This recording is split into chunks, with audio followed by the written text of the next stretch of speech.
La suite du débat, on parle de l'Europe et de la vague dite populiste. Et puis cette question, réagissez d'ailleurs avec le hashtag Les Voix de l'Info. De quoi Éric Zemmour est-il le symptôme? Pourquoi surfe-t-il sur les angoisses françaises et européennes? Justement, l'Europe, on dit et on répète souvent que c'est l'heure de vérité pour l'Europe, notamment sur le sujet des migrants. Tout d'abord, pour planter le débat, Jean Messia, comment vous qualifiez les leaders Viktor Orban et Matteo Salvini? Comment vous les qualifiez? C'est des leaders qui ont été élus démocratiquement. Même pour Viktor Orban, je crois que c'est la 3e fois qu'il a été élu par son peuple. C'est des leaders qui respectent le véritable état de droit, c'est-à-dire le droit de leur peuple à disposer d'eux-mêmes, à être ce qu'ils sont et à rester ce qu'ils sont. Et je ne vois pas au nom de quoi, si vous voulez, on va leur donner des leçons de démocratie, attendu que nous venons de discuter d'un autre sujet où on voit comment les opposants sont traités en France. Donc le pouvoir qui donne des leçons à la Hongrie, à la Pologne en termes de démocratie... Comparaison France-Hongrie sur les libertés individuelles et les dérives de l'état de droit, je ne sais pas si... Non, l'état de droit, à moins qu'on me démontre le contraire, je ne vois pas de quel état de droit on parle. Parce qu'aujourd'hui, l'état de droit en France, c'est un état qui n'est plus le droit du peuple français à disposer de lui-même. Emmanuel Macron, par sa politique, menace, on va parler de Zemmour tout à l'heure, je crois qu'il y a aujourd'hui une vraie angoisse identitaire en France et la crise des migrants y est pour beaucoup. Mais quand on plébiscite, quand on plébiscite l'illibéralisme, on n'est justement pas du tout... Mais qu'est-ce que c'est l'illibéralisme ? C'est justement cette définition pensée par Rosan Vallon, qui est justement de ne pas s'éloigner de l'état de droit, de coincer un peu les libertés des gens. Et quand Trump a gagné d'un côté et de l'autre côté... il y a eu une réussite en Italie. Orban s'est exprimé en disant « ça y est, on y est, on arrive à ça, notre peuple nous comprend enfin ». Il y a deux Europes, il y a l'Europe des pays fondateurs qui ont envie de donner toutes les libertés du monde, et nous, on a envie d'une Europe qui écoute sa nation et son peuple. Mais c'est plus le cas. Enfin, aujourd'hui, Macron est absolument seul. Et puis, on crie... Juste, je termine. Mais je voudrais quand même, je veux m'arrêter sur ce que vous avez dit, la comparaison France-Hongrie. Moi, j'aimerais qu'on s'y arrête. Si vous mettez les deux pays sur le même plan, là, je voudrais avoir que ça n'a rien à voir. C'est très simple à faire. Monsieur Macron a qu'à faire un référendum sur l'immigration. Et on verra si le résultat est plus proche de ce que... C'est pas pareil. Là, vous parlez des dérives, des libertés... On fait un référendum sur l'immigration et on verra si la France voterait comme Orban ou voterait comme Macron sur ce sujet. Alexis Bachelet ? Non, mais d'abord, il faut distinguer la situation hongroise de la situation italienne. Puisque... c'est pas le même régime politique. Certes, non, mais je voudrais vous faire réagir quand même. Je pense que ça doit vous interpeller. Oui, non, mais honnêtement, je préfère déjà qu'on éclaircisse ce que point vient de dire, dans le débat. C'est soit effectivement il n'est pas au courant de ce qui se passe en Hongrie. Et je ne lui en voudrais pas parce qu'après tout, il a peut-être autre chose à faire que de s'informer de l'actualité. Prenez pas cette terme méprisant. Soit c'est très grave de cautionner les dérives autoritaires de M. Orban, qui vient d'être sanctionné via l'article 7 par un vote du Parlement européen, ce qui est extrêmement rare. Je crois que c'est la 2e fois dans l'histoire de l'Union européenne, pour des atteintes aux libertés publiques et à des droits fondamentaux comme le droit d'expression, le pluralisme dans les médias, parce qu'on sait très bien qu'aujourd'hui, depuis plusieurs années, il y a une reprise en main. Effectivement, il a été élu plusieurs fois, et à chaque fois qu'il a été réélu, il a mis un coup de vis, Donc vous avez raison contre le peuple hongrois, c'est ça ? Mais non, mais écoutez, moi je vais vous dire, la souveraineté des peuples, elle est pour moi inaliénable. Il y a des votes. Ah oui, chez nous on l'a aliéné, vous êtes au courant. Mais on a quand même. Mais attendez, laissez-moi finir parce que je vous ai écouté. Non, mais je vous réponds. Mais je vais vous rappeler quand même deux ou trois choses, me semble-t-il. On est dans un état de droit. Oui. En France, il y a une constitution, il y a des libertés qui sont garanties par les institutions. Et il y a aussi des garanties d'ailleurs au niveau européen. On a une charte européenne des droits de l'homme. Tout à fait. Quand on appartient à un ensemble, que ce soit la nation française ou que ce soit l'Union européenne, il y a des règles à respecter. Monsieur Orban a violé des règles que nous, Français, nous appliquons et auxquelles nous sommes attachés en termes de liberté. Et l'Europe vient de faire un vote pour dire c'est pas normal que la Hongrie ait pris un certain nombre de décisions. Donc écoutez, de deux choses une, soit vous êtes d'accord effectivement avec la dérive autoritaire et donc vous voudriez finalement instaurer une forme de régime autoritaire en France et suspendre un certain nombre de libertés, comme l'a fait M. Orban. Mais à ce moment-là, il faut l'assumer. C'est la position, le programme du Rassemblement national. Dites aux Français que vous allez Attendez, dites aux Français que vous allez reprendre en main les médias. Mais c'est il y aura pas vous, plus mais attendez, d'opposants, il y aura plus qu'est-ce de que c'est que ces pluralisme à la leçons que vous télévision. donnez Dites au aux Français peuple que vous allez hongrois. empêcher les Enfin, partis politiques de se réunir. C'est la démocratie qui parle, monsieur. Que vous allez mettre des C'est la syndicalistes en démocratie qui prison. parle. Mais dites tout ça. Orban n'est dites pas- que vous êtes pour mettre en prison. Orban les n'est gens, pas là, un on est plus dictateur sur, qui est arrivé par l'expertise hasard. psychiatrique. Orban a été élu. Alors vous Et pouvez alors, pérorer il a le jusqu'à droit de demain suspendre matin. les libertés. Il a été élu 3 fois. Si demain vous êtes au Il pouvoir. a été élu 3 fois. Non, mais ça veut dire que si demain Marine Le Pen est au pouvoir, Il a vous été allez élu. vous permettre de modifier la Constitution Oui, mais il a française été élu pour 3 supprimer fois. le pluralisme Il a et les été libertés élu. publiques. Il a été élu On va pas faire ça. Il y a du. Non, si, vous allez faire ça. Arrêtez vos Vous allez faire- caricatures sur la Hongrie, c'est En tous les ridicule. cas, on voit bien ici déjà sur ce plateau, j'allais dire, les fractures européennes, même les meurtrissures et les blessures de l'Europe, et sur un sujet aussi sensible. Les que les fractures, elles migrants. sont c'est de deux grave, ordres. quand même. D'abord, il y a une fracture centrale qui est les européistes contre les europhobes. Ça, c'est la première fracture. Et ça, c'est la fracture qui risque de faire imploser l'Europe, puisqu'on a bien vu que la stratégie de cette extrême droite, parce qu'on ne peut pas l'appeler autrement. Mais non, mais j'aime arrêtez pas- de dire ça. Je Enfin. n'aime pas. Bah, c'est juste. Non, mais vous pouvez pas dire ça. Sur le Qu'est-ce plan que c'est idéologique. l'extrême droite, enfin? Alors, c'est- écoutez, c'est je vous très- ai Non, non, c'est écouté très parler, insultant. je vous ai C'est écouté très hurler. insultant. Je suis désolée, Non, non, mais c'est je très ne serai pas le insultant. ton, contrairement à C'est vous, très parce que insultant. je considère qu'on n'a pas à se couper la parole Tout comme à ça fait, quand mais on est ne poli. n'insultez pas à ce Donc, moment-là. soyez polis. Ouais. Donc il y a cette fracture entre des europhobes et des européistes. Et en deuxième ligne de front, on a quand même aussi cet affrontement qui est en train de monter entre deux idéologies qui sont des idéologies d'un côté, de rejet de l'immigration, idéologie plutôt nationaliste, et de l'autre côté, effectivement, on se rend compte qu'il y a aussi une montée de l'immigration qui peut poser problème, puisqu'il y a aussi des revendications identitaristes de l'autre côté. Donc on a deux blocs identitaires qui s'affrontent. Sur l'histoire de Macron, parce qu'il est quand même responsable de ce qui est en train de se passer. C'est Emmanuel Macron qui s'est posé en opposant et en sauveur et en réformiste face justement à ces blocs identitaires. C'est Orban et Salvini qui l'ont également Bien sûr, désigné, mais déjà il il cherchait l'affrontement. Mais ce qui est quand même assez rigolo, c'est qu'au mois de mars ou au mois d'avril, au moment où une délibération est proposée en Europe pour favoriser l'égalité femmes-hommes face à la garde d'enfants, qu'est-ce qu'a fait Macron? Il a été s'associer avec ses personnalités, avec ses ultras, pour faire en sorte que ce texte ne passe pas. Donc Emmanuel Macron n'est pas très clair non plus dans ses relations avec Mais de ses toute ultras. façon, j'allais dire, pardonnez-moi, il serre la main de Viktor Orban et la Hongrie est dans l'Union européenne. Donc on est Exactement, et la obligé de faire avec Hongrie eux. n'a pas envie de connaître la submersion migratoire de l'Europe de l'Ouest. Elle n'a pas envie de connaître les angoisses identitaires et le capharnaüm identitaire que connaît la France ou Moi, je l'Italie. n'ai pas envie de Et elle connaître veut ce qui se passe en Hongrie en question de droit des femmes, parce que la vraie question, c'est le droit des femmes en Hongrie. Eh bah oui, parce que je commence à prendre vos habitudes à votre contact. Donc la question, c'est le droit des femmes en Hongrie aussi. Et parce que vous trouvez qu'en France, les droits des femmes est respecté? Pour l'instant, Ah non, c'est vrai, c'est une affaire de trottoirs qui sont trop serrés. Parce qu'en Hongrie, on a quand même une remise en cause du droit à l'avortement régulier. En Autriche, c'est la même question qui est en train de se poser. En Italie, ça va pas tarder, parce qu'en Italie, il y a quand même 80% du personnel médical qui refuse de pratiquer des IVG. Donc ces questions-là, Non, mais elles sont attendez, aussi sous-jacentes et il va falloir se les poser. il n'est pas question de cautionner l'ensemble de la politique menée par la Hongrie. Pourtant, c'était un programme de Marine Le Pen, c'est en 2012, le déremboursement. l'IVG, pas du tout. Alors relisez les propositions qu'on a faites. Ah non. Déremboursement de l'IVG, 2012. On va continuer à parler d'Europe. Et justement, on va poser cette question. C'est celle que je vous posais tout à l'heure. Éric Zemmour, de quoi est-il le symptôme? Parce que vous avez parlé d'angoisse française, européenne évidemment. Il y a les polémiques médiatiques. Et il y a le fond d'un phénomène qu'on va essayer d'analyser. C'est la question que l'on pose ce soir. Je voudrais tout d'abord qu'on regarde cet extrait, ce double extrait. Éric Zemmour était ce matin sur cette même antenne. Il était chez Pascal Praud. Et puis un peu plus tard dans l'après-midi, c'est Absat Toussi qui était chez Laurence Ferrari cet après-midi. Vous connaissez la polémique qui a eu lieu entre tous les deux sur le plateau de Thierry Ardisson au sujet des prénoms pas assez français aux yeux d'Éric Zemmour. Et puis la réaction d'Absat Toussi. On voit tout cela, puis on en parle juste après. Vous diriez à Absat Toussi, je suis désolé de vous avoir blessé. Attendez, votre prénom n'est pas une insulte à la France. Mais puis on c'est passe à elle autre chose. qui m'a blessé, enfin. Bien. On voit jamais comment je suis blessé. On voit jamais quand on m'agresse. On a bien le sens. C'est quand même extraordinaire. Oui. Donc quand on prend des risques de m'agresser, on risque d'être agressé. C'est la vie, ça. Bon, vous reconnaissez que c'était une agression. Mais non, mais c'était une réponse. Et en plus, qui ne devait pas être diffusé. Je n'ai rien dit quand ça n'a pas été diffusé. Vous voyez la différence? Moi, quand on m'a dit on coupe, j'ai dit bon, c'est pas grave. Pour moi, c'était Non, mais anecdotique. c'est vrai que ça fait partie de votre paradoxe. Moi, je vous connais C'était vraiment assez anecdotique bien, pour moi. puisqu'on a souvent travaillé ensemble. Je tenais pas etc. du tout. Vous, pour le coup, vous êtes sur les Bien arguments, sûr. vous échangez Mais arguments. oui, Et moi, pour moi, c'était pas essentiel. Bon, C'est allez. elle qui a voulu médiatiser tout ça. Elle s'est victimisée. Bon, pour des raisons qui lui appartiennent. Je demande à ce que M. Éric Zemmour ne soit plus invité sur les plateaux de télévision tant qu'il ne se sera pas excusé. Je demande cette sanction exemplaire, parce qu'il y a la sanction de la justice, mais tant qu'il continuera à parler, je continuerai à parler. Je ne lâcherai pas.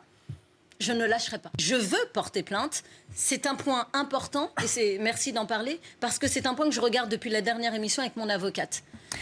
Je veux juste préciser qu'on va aussi aller au-delà de la polémique à un moment pour vraiment essayer d'analyser le phénomène, parce qu'il y a un phénomène et essayer de le nier, ce serait faire un déni de réalité. Tout d'abord, vos réactions, tour de table, allez-y. Donc, de quoi est-il le symptôme pour moi d'une forme de néo-nationalisme? Tout à l'heure, vous parlez de nationalisme et d'europhobe. Je pense qu'il y a une autre fracture qui est justement les pays du Visegrad Group disent simplement on ne veut pas de votre modèle. Vous avez été un modèle des pays fondateurs de l'Europe et on ne veut pas de ce modèle-là parce que c'est un modèle qui a raté. Sur la polémique Donc, des prénoms, justement, est-ce que ça, oui sur la polémique des prénoms. Non, justement, sur la personnalité complète d'Éric Zemmour, je pense qu'il joue sur ces peurs-là en parlant des prénoms et en parlant des craintes que peuvent avoir certaines populations du grand remplacement et de cette immigration et ces migrants qui arrivent en masse. Donc c'est là-dessus qu'il joue. Et c'est ce nouveau nationalisme qui n'a rien à voir avec le nationalisme de 1870 jusqu'à 1945, où ces gens-là, ces pays disaient peut-être nous sommes meilleurs que vous. Là, ce n'est pas nous sommes meilleurs. Nous voulons une autre Europe. Ce n'est pas la même chose. La polémique, on va l'appeler ainsi, des prénoms. Non, mais Laurence Marchand-Taed et Jean Messia.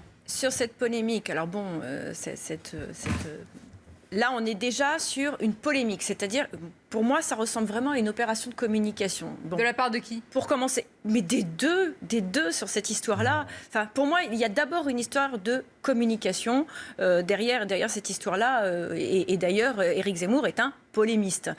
Au-delà de tout ça, on est une fois de plus sur une histoire de crispation identitaire. Mais une vraie crispation identitaire. C'est-à-dire que d'un côté, c'est mon prénom, c'est mon identité. Oui, le prénom fait partie de l'identité, mais heureusement que le prénom n'est pas que l'identité. Et puis de l'autre côté, on a Éric Zemmour qui se crispe sur des racines chrétiennes, blanches ou judéo-chrétiennes, qui se crispe sur quelque chose qui n'existe pas. Je suis désolée, mais la France n'est pas un pays chrétien comme certains voudraient le dire.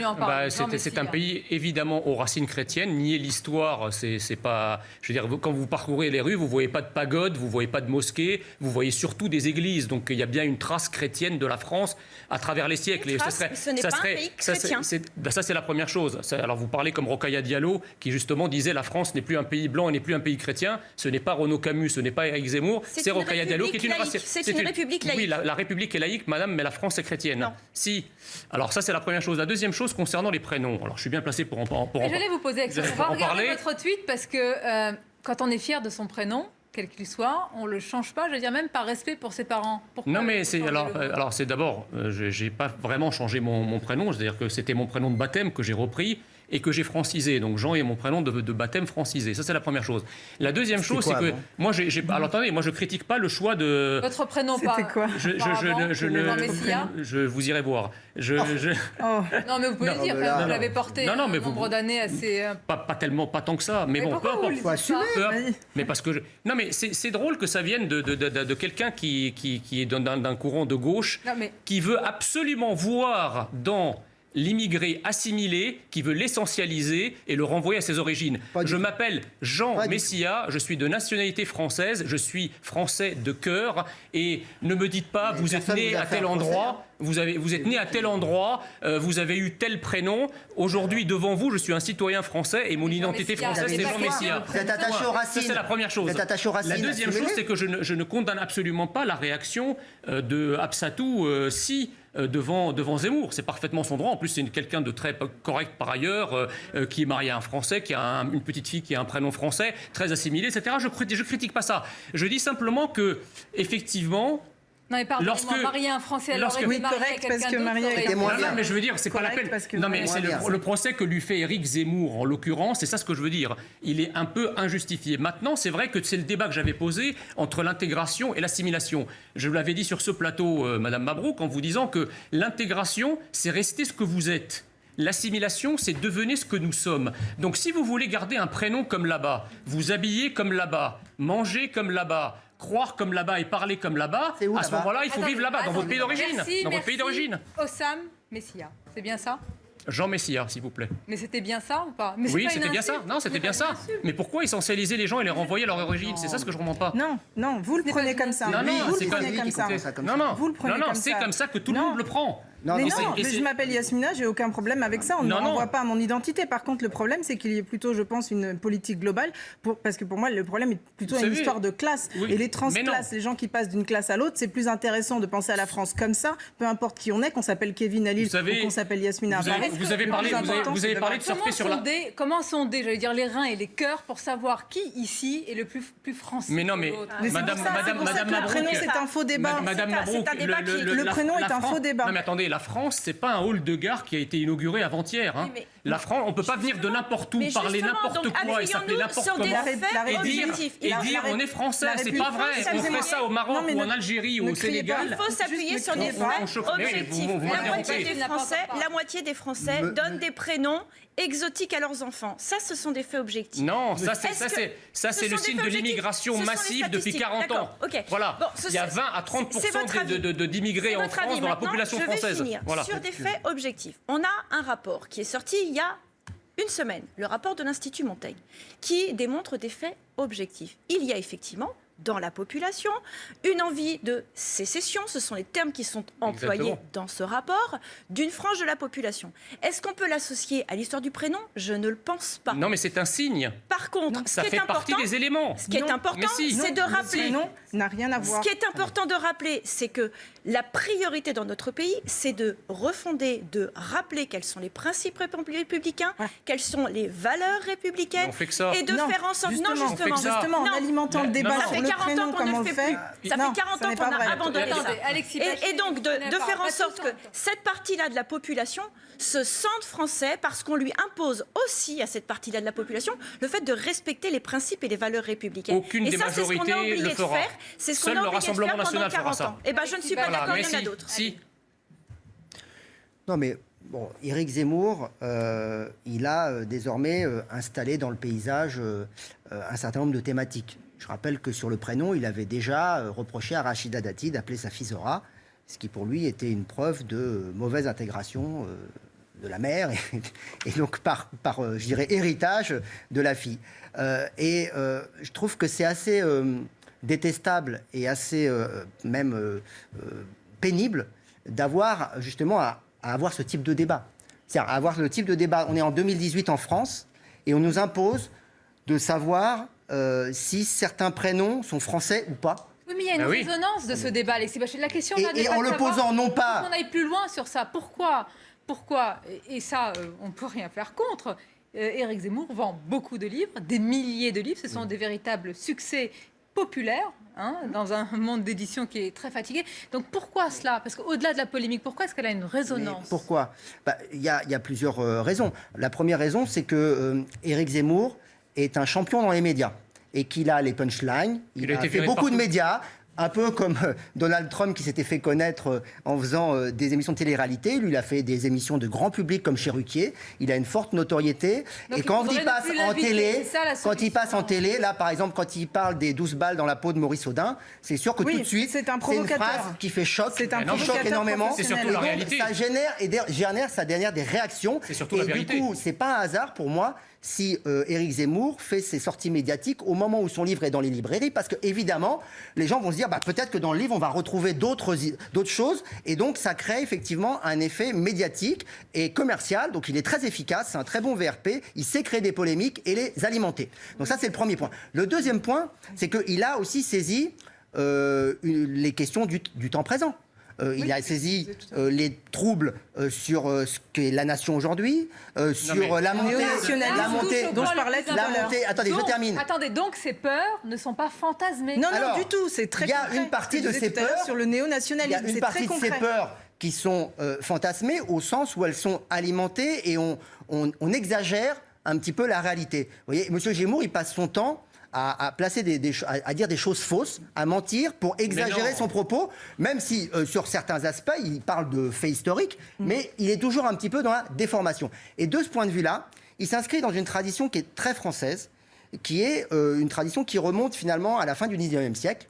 Et moi, je l'inscris dans la tradition des Maurras, Drummond, des Roulèdes, c'est-à-dire de ces gens qui se revendiquaient patriotes, mais qui invoquaient un patriotisme quand même assez peu inclusif.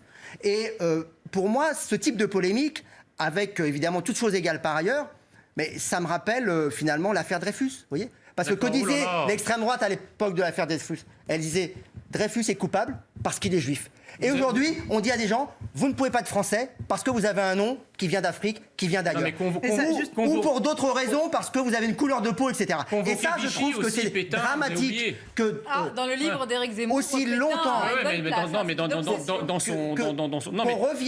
qu'on revienne à des débats qu'on a connus dans l'entre-deux-guerres, qu'on a connus au début du siècle, et que finalement, on ait un retour de notre histoire, de notre propre histoire, et d'une partie d'un courant d'idées. Je vais juste répondre. Moi, je voudrais réagir. Vous l'avez dit, il y a des identitaires d'extrême droite et il y a des identitaires autres. D'extrême gauche, non, ça m'étonnerait. Il y a une montée de l'antisémitisme, il y a une montée du sexisme, il y a une montée de l'islam politique. C'est là-dessus que moi, la vague, si vous voulez, moi, je veux problème.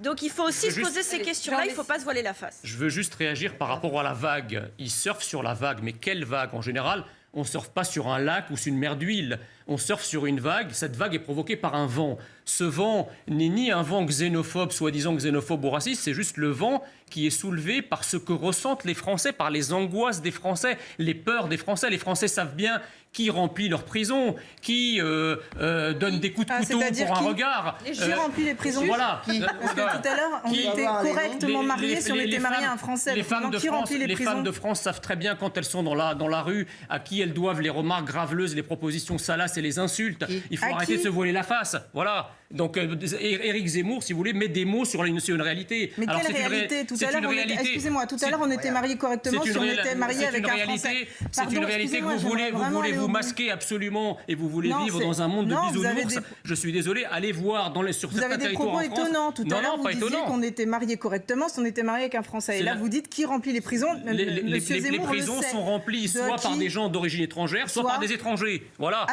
Non, la plupart. Non, pas que ça. La plupart. 100%. On peut avoir au Chili. Oui, 60% à peu près. C'est extraordinaire. Donc ça fait combien?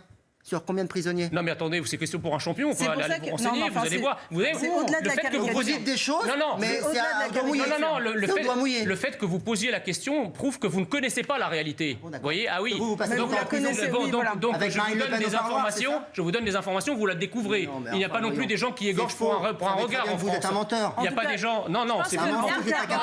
Et d'ailleurs, c'est vous et vos ancêtres politiques qui ont créé le capharnaüm dans lequel on vit aujourd'hui en France. Je vous appelle par vos autres prénoms. Messia, s'il vous plaît.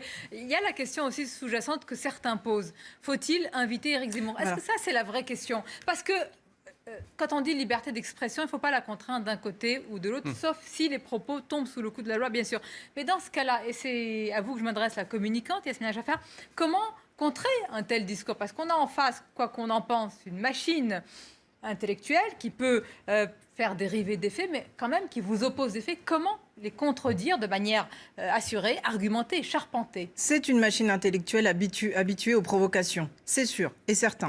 Il n'est pas bête, c'est sûr et certain, on le sait. Maintenant, ce qui serait intéressant, c'est de pouvoir tout le temps le laisser sur les plateaux. Je ne suis pas d'accord avec Absatoussi quand elle dit qu'elle ne veut plus qu'il soit sur les plateaux, parce qu'on l'ostracise et on le diabolise. Et M. Trump, qu'on diabolise de la même manière, en Europe, est presque très aimé en Amérique, pour pas dire plus. Donc parce que certains pensent qu'il pourrait même être réélu. J'en fais partie. Voilà, je pense qu'il peut être réélu vraiment, et je suis convaincue qu'il le sera. Donc Éric Zemmour doit continuer à aller sur les plateaux. Il doit continuer à dire des horreurs comme par exemple Simone de Beauvoir ou Madame de Pompadour sont l'exemple même de la décadence française. Il a le droit de le dire. Oui, non, mais enfin c'est n'importe quoi. Mais bon, pourquoi pas. Mais attendez, on va pas ouvrir le débat là-dessus. Non, mais Maurice Audin, 12 balles dans la peau. Pareil, il est dans la provocation et il faut en face c'est de pas la lui provocation, pour il est cadrer, vrai. pour cadrer C'est un vrai, homme comme c'est vrai, ça. c'est un traître, attendez. Excusez-moi, je Bien voudrais sûr aller que au non. bout. Ouais, Je bien sûr voudrais que aller si. au Non, bout. on va Pour pas cadrer avoir un une homme relation. comme ça, ce qu'il faut sur les médias, parce que ça fait 15 jours qu'il est partout et il va encore être ailleurs Mais c'est partout, vous qui connaissez c'est la d'avoir histoire. une réponse. C'est Quand d'avoir. les Algériens flinguent des harkis, Excusez-moi, c'est vous un peu de vous respect. la applaudissez. politesse, s'il vous L'invité plaît. qui parle. Merci. Donc, ce qu'il faudrait, c'est qu'il y ait sur les Nul. plateaux tout le temps des gens capables de lui répondre. Mais il faut absolument qu'il soit invité, parce qu'aujourd'hui, ça nous permet ce débat-là. Et ça pourra en permettre d'autres débats. Et le débat sur le prénom est un faux débat. Merci. Un mot de conclusion, un mot. Oui, je rappelle quand même que Éric Zemmour a déjà été condamné par un tribunal français pour incitation à la haine raciale.